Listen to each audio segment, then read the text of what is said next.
When it comes to horse racing, you can never have too much information. With TwinSpires, you can place your bets with confidence, whether you use handicapping insights like our Brisnet speed ratings, prime power and past performances, the guidance of our experts' top picks, or just choose a name that catches your eye. Yes! No matter how you pick your horse, bet with TwinSpires and use stable alerts to never miss a bet.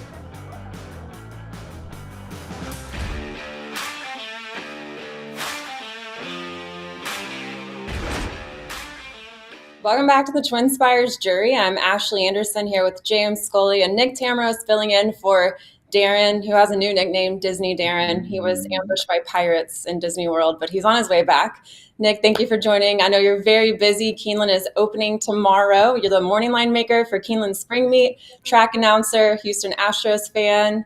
Got off to a rough start, but might be turning it around. So we're going to talk Keeneland today, also some Aqueduct, and let's jump right in and talk our best bets and fades. So James, I'll start with you today. Tell me your best bet of the week. My best bet is number 2, Wyco in the Commonwealth Stakes, the Grade 3 Commonwealth Stakes at Keeneland on Saturday. I think this is the perfect spot for this up-and-coming dirt horse to earn his first stakes win. Now, Wyco was pegged as a turf synthetic horse initially by Wesley Ward. He's only won 1 of 9 starts on those surfaces, but he switched to dirt last October at Keeneland, experienced a wide trip that day, surged to the lead off of the far turn, and I really thought showed a turn of foot that was completely missing in his turf and synthetic starts, powered away to win by about 5 lengths, earned a triple-digit, career best triple-digit Brisnet speed rating for that effort. Off of this real encouraging effort versus entry-level allowance rivals, Wyco came back at Churchill Downs, caught a field, non-winners of 2 other than allowance field with a bunch of stakes veterans in it, and even traveled wider that day, pressing extremely hot fractions, surged to the lead in upper stretch, and grudgingly gave way late to an off-the-pace Dennington, who had everything set up perfectly from that day. Still a very strong showing. Wesley Ward gave this horse a comebacker at Turfway Park. He ran 3rd that day. He's going to move forward off that effort, run a strong race on Saturday in the Commonwealth Stakes, Wyco. Nick, who do you have as your best bet of the weekend?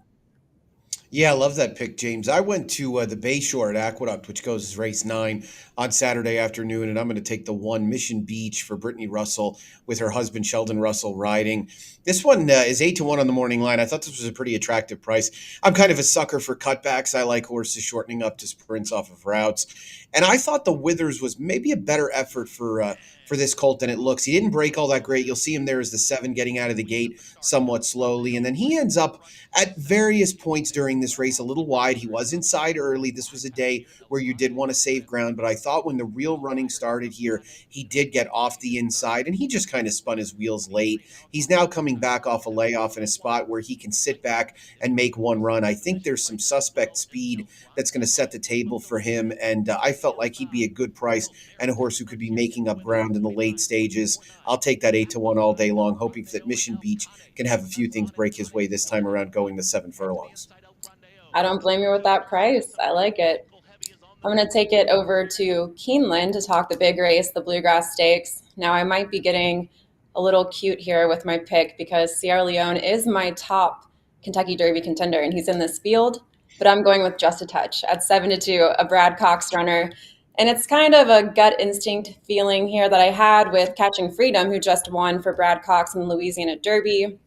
Now, Just a Touch, he finished 2nd last out as the favorite in the Gotham, and I feel like with this added distance, it is his first try at 2 turns, but with the added distance, I think he can handle it and certainly is bred to excel at the added distance as well. He's got some really sharp workouts, and I just, like I said, it's just that gut instinct that something's going to happen here where we get Brad Cox winning this race at the Bluegrass. He was the top trainer last meet at Keeneland and in the spring meet as well last spring. So I'm going to go against my top Kentucky Derby contender here and pick Just a Touch. I know it's a very, very contentious field, and James will probably talk some more about that later, but for now, I'm going with Brad Cox, Just a Touch. I like both those picks. I'll go back to Nick's Mission Beach. You know, that colt got bet down early, Nick, in that Withers. He wound up, I thought, drifting up to about 8-1 that day. But he definitely looked like a sprinter to me on paper going into the race. So I totally see the potential for a much improved effort on the cutback. And just a touch, I thought he got a little bit lost, perhaps an upper stretch of the Gotham, was a little bit worried watching him live that day, packed in the final furlongs. But he came again, I thought, in the final 16th of a mile to finish a good second. And like you said, Ashley, this Justified Colt definitely looks like he's built for two turns. Could be poised for a good showing in both his first two-turn and fast track start. Well, let's talk about the horses we're fading at a short price. Nick, who do you have? Yeah, so I want to fade Mischief Magic in the Shakertown on Saturday afternoon.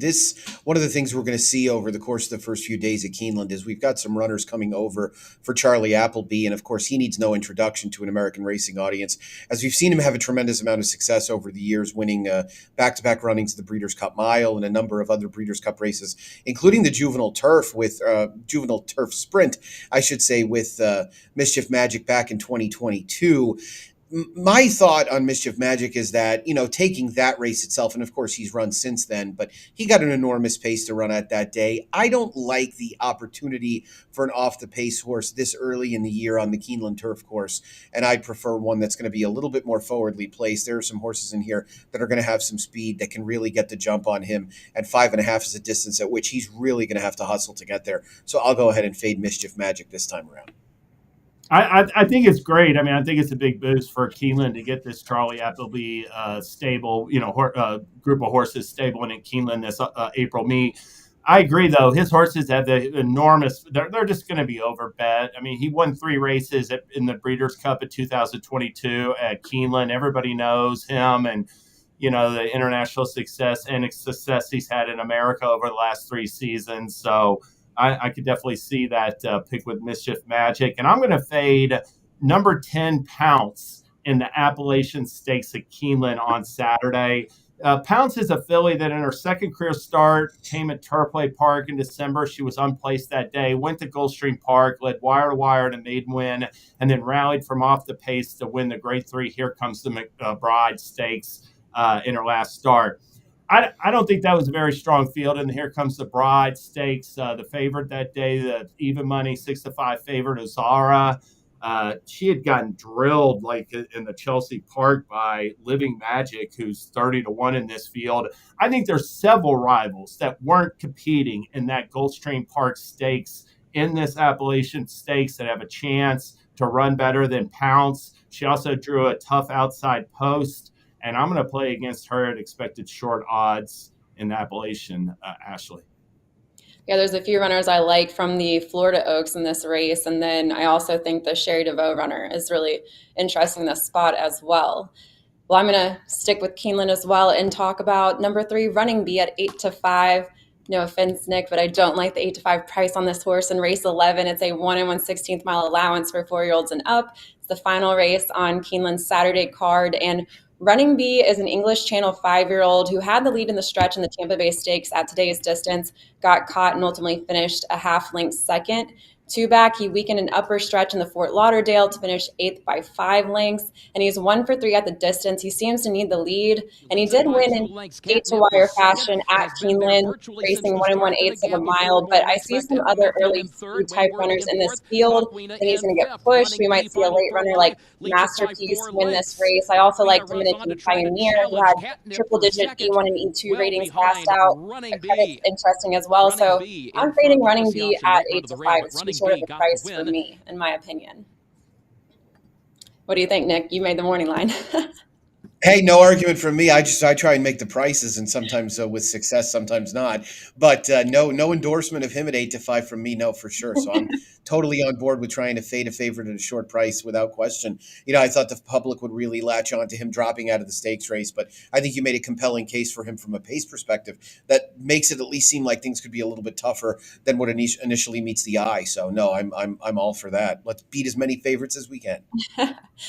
Well, before we move on, normally Darren does the promos. I'll mention a few that we have going on this weekend, particularly at Keeneland. We have the daily double down. If you opt in and you hit 2 daily doubles, you'll get a 25% boost on all winning daily double wagers at Keeneland every Wednesday through Friday in April. See the T's and C's for more details there. We also have our Road to the Kentucky Derby profit boost. If you opt in, you'll get a 15% boost on winning win, exacta, trifecta, and superfecta wagers on all eligible races at Keeneland on Saturday. And finally, I wanted to mention that tomorrow on Friday from 4 to 5 p.m. Eastern time, we have Power Hour. You get a 15% boost on winning win, exacta, trifecta, and superfecta wagers on all tracks at eligible races from 4 to 5 p.m. Eastern time tomorrow. James and I will be live handicapping with Darren as well. So hopefully we'll pick some winners. We had 5 winners from 6 races last time we did the live handicapping. So hopefully we can at least match that high bar we've set already. Yeah, I'm excited for tomorrow's go around, the second go around on that Power Hour. Just to clarify, we were all given picks in the races, but we gave out 5 winners in those 6 races. So it wasn't just one pick per race. Right. That'd be pretty good, though. A lot of them, James. For my what else, though, I'm going to mention the 2 big races at Keeneland and Aqueduct, the Grade 1 Bluegrass, Grade 2 Wood Memorial. I thought Deterministic, he was a sharp winner of the Gotham. I think he's the horse to beat in the Wood Memorial, but the price is going to be way too short on him. I'm going to select number 1, Resilience, as my top pick. I thought his effort in that 4th place effort in the 1 minute 14.74 seconds. Track Phantom charging on the outside is Resilience. Hall of Fame flattens out. Chasing Freedom trying to keep a straight path. And Sierra Leone charging hard on the outside. It's Track Phantom. Resilience. Chasing Freedom in tight quarters between horses. Sierra Leone on the outside for Tyler Gaffalione. Sierra Leone. Track Phantom down. 4th place effort. Resilience, I figure, will show speed from the inside. He's got back-to-back 5 furlong consecutive 5 furlong workouts in preparation, and I just looking for an improved performance in Resilience second stakes appearance. Now, in the Bluegrass Stakes at Keeneland, I found it interesting that Chad Brown entered 2 other runners in there. Both of them have at least some tactical ability to them. And one or both, to me, could be out there on the front end, ensuring a solid pace. I think it's going to be a favorable setup for Sierra Leone. If I'm looking to play the Bluegrass in straight wagers or in vertical, I'll be looking for vertical exotics. I'll mention one colt that's got a chance to outrun his odds in my mind. It's number 11, Encino. I thought his win, the 3rd time out off of a maiden win in late January in the March 2nd John Battaglia Memorial, was more impressive visually than it looks like in the PPs. And I think he's going to keep moving forward. In fact, Brad Cox has a pair of 3-year-olds I think that are real potentially up-and-comers that were running at Turfway this winter at big prices at stakes this weekend at Keeneland. Tennessee is 15-1 on the morning line in the Transylvania on Friday. Encino 12-1 in the Bluegrass. I wouldn't be surprised to see either one of those horses or both of them run well.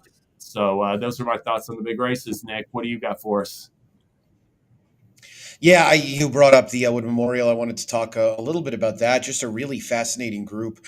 A big field coming together, and Deterministic is going to be a pretty heavy favorite. I think David Aragona made him about 7-5 on the morning line, coming out of that Gotham win that we saw a little bit earlier when Ashley was talking about just a touch. And you'll see Deterministic in the pink silks knife his way between horses here. The interesting thing about this horse, guys, is that this was just his 2nd career start, and he was coming off roughly about a 7-month layoff, having been unseen since August when he debuted in about the 4th week of the Saratoga meet. So this is a horse that's really taken on a lot in a short period of time and just seems to be responding each time around, which you don't get all that often. I did see the connections kind of flirt with the idea of training him up to the Kentucky Derby, which would have been a little tough to tolerate with a horse with only 2 career starts. So I'm glad they've opted to go here. We'll see how effective he is at 1 1/8 miles, and he gets Joel Rosario to come to town to ride him here. So I'm really intrigued by Deterministic, more so from a fan perspective than from a wagering one. I do think that from a wagering perspective, you have to be open to some other ideas with a big field and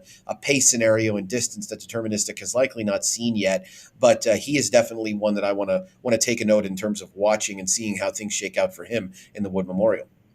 Yeah, I'll just say about Deterministic, he overcame a troubled trip in that maiden race at Saratoga. I think that's a figure in his cap, considering he's so lightly raced. And, you take a look at the pedigree, Liam's map, he was a miler, and you see Speightstown as the dam sire, and Speightstown was a champion sprinter. But believe me, that second, third, fourth dam, there's plenty of stamina influences there. And I'm not too worried about the pedigree at this point in time. We'll see how he handles 2 turns on Saturday. I have to throw it out real quick because you didn't mention Tuscan Sky, which is actually a horse I bet in the last Kentucky Derby Future Wager. And he's coming off a big win at Fairgrounds, had a 97 Brisnet speed figure. Obviously, Deterministic had a 99, so has to at least match that number. But another interesting running in the field. And if you're looking at the current pool 6 of the Kentucky Derby Future Wager, I'm pulling it up right now live. We have Deterministic. You got 24-1 odds right there. You've got Tuscan Sky right now, way down here. Hold on one second. 19-1. And then Resilience, you can get it's changing. It's listed at 99-1, so I don't know where it's going to settle. But right now, it looks like I've got the lowest price. So if you all like those horses, you should jump on that future wager right now. Hey, I'll just say this, Resilience, I mean, he's got the opportunity to be the ultimate slip through the cracks horse. Anna Marie was 5th in that Risen Star. And in the week after that, they had pool 5 of last month they had pool 5 of the Kentucky Derby Future Wager, and Anne Marie was 20-something to 1, and Resilience, after beating him, was 128 to 1. So I thought, I bet a couple bucks on him. I thought that was the clear value on the board. The Risen Star has, produced the top 3 finisher in the Derby the last 5 years, and like I said, I thought it was the deepest prep so far, and wouldn't let a runner like that slip by me at huge odds. Well, to wrap up, I'll talk some Kentucky Oaks preps. We have 3 that are worth 100 points to the winner. And the first one is on Friday, the Ashland, which I think is the most exciting Oaks prep we've had for the 3-year-old season. At least we have Just FYI, Jody's Pride, Candy, the top 3 from the Breeders' Cup Juvenile Fillies, all competing here, plus Impel, who she closed as the top individual betting choice in the Kentucky Oaks Future Wager a month ago as well. Very contentious race. I'm going with Candy, though, at 6-1. She drew the rail. She's got Louise Saez aboard, coming off a 5-month layoff for Todd Pletcher, but her workouts look really good. We also have 2 other preps real quick. I'll mention the Gazelle at Aqueduct. We've got Gin and Life Talk in that race. And then we have the Santa Anita Oaks over at Santa Anita, of course. And we have Copian, who's eligible for points, going up against Kinza, who is ineligible for points. But Kinza beat her by 5 lengths in the Las Virgenes last out. So maybe Copian can run a big race here and beat her. But another fun race to watch this weekend as well. Nick, you heard me with that. I like Impel. I like the new face in the crowd, and you put her 2-1. I know it nothing personal, but gosh, I'm hoping Just FYI takes more money for my win bets. Yeah, I think the buzz out there about Impel and those big speed figures are going to be more than enough to tip the scales in her direction. But, this race is similar in that sense to last year's Ashland, where Punch Bowl ended up a pretty solid favorite, and Wonder Wheel was in there as well. Now, Wonder Wheel, unlike Just FYI, had a prior start in 2023, whereas right now, obviously, Just FYI doesn't. And, I'm intrigued to see how the public will handle that, because Just FYI was supposed to run the Devona Dale at the beginning of March and didn't get there because of an illness and ended up missing a little bit of training time, has come back and worked twice. But, I'm not one generally that reads too much into that. But in a situation like this, where we have some insight into what's gone on, it's not a ringing endorsement of her candidacy for this race from a betting perspective. So I'd be trying to bet Impel and beating Just FYI out of the exotics. But it should be a really fun edition of the Ashland, undoubtedly bringing together what look like the best eligible 3-year-old fillies out there right now. Well, that's all the time we have today for the TwinSpires Jury. Head to TwinSpires.com or the TwinSpires app for that Keeneland Daily Double Down, the Road to the Kentucky Derby Profit Boost, and a whole lot of other promos as well. Nick, thank you for joining us. Good luck at Keeneland this meet, and good luck to your Astros, I suppose I'll say. And James, good luck to you too, because I know you're very busy. We're all busy. Derby is about a month away, so it's a crazy time here at Churchill Downs and everywhere else. So good luck to everyone wagering this weekend, and we'll see you next time.